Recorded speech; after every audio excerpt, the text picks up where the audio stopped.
We now move to the penultimate stanza.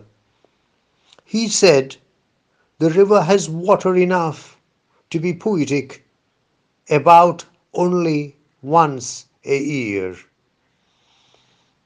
I think we can safely identify the he with the speaker in the poem, with the poet himself. A contrast is worked out between the perspectives of the old poets, the new poets, and he. The new poets, for all their newness, only quote the old poets. But what does he say? He said, the river has water enough to be poetic about only once a year. Notice the brilliant irony. This sounds like a typical Ramanujan passage. The irony, the detachment, the lightness of touch, all remind us of the poetry of Ramanujan.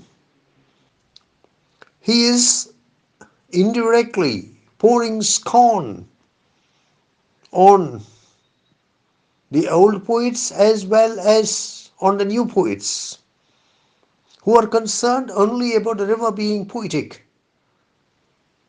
and who are not concerned about the devastation caused by the poetic flooding river. And then it carries away in the first half hour 3 village houses, a couple of cows named Gopi and Brinda, and 1 pregnant woman. He repeats what he hears from the people around him. This is what the people of Madurai are always saying. I've already explained. They're not bothered about what exactly happens. They do not investigate. They just repeat the old stories.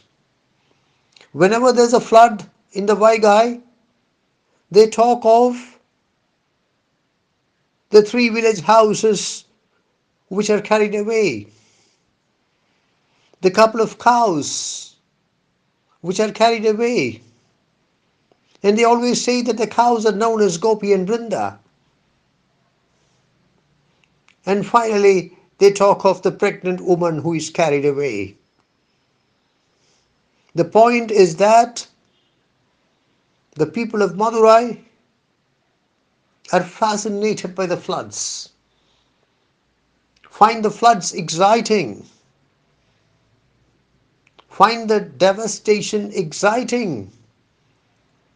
Like the poets, like the old poets, like the new poets, like the administrators, the people of Madurai are selfish, are callous, are insensitive.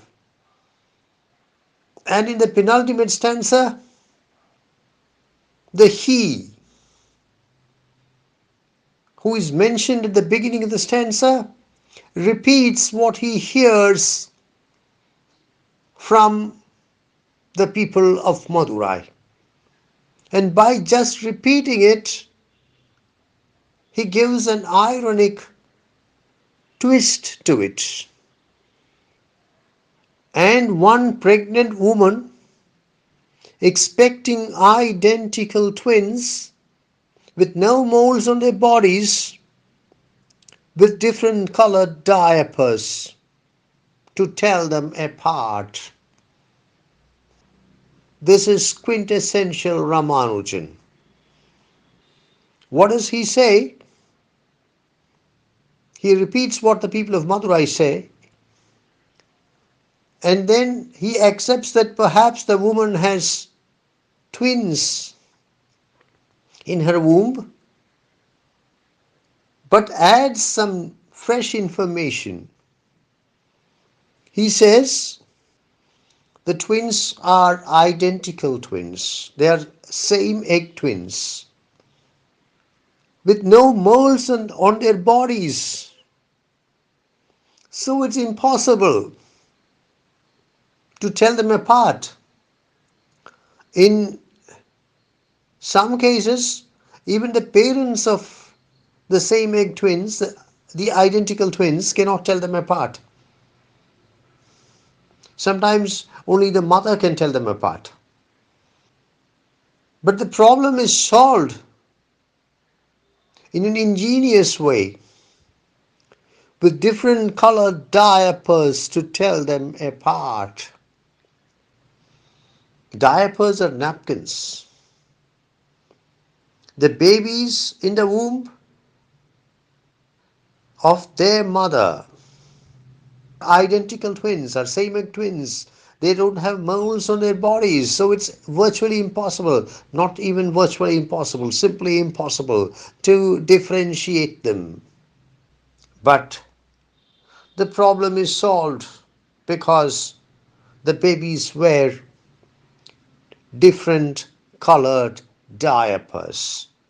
And using the different colored diapers, we can tell them apart. The poem thus ends on a note of wry humor, on a totally unexpected note. It is significant that while the penultimate stanza is rather long, the last stanza consists of only one line. The patterning of the last stanza into one line, into four words to be specific, is to increase the punch of the closure of the poem.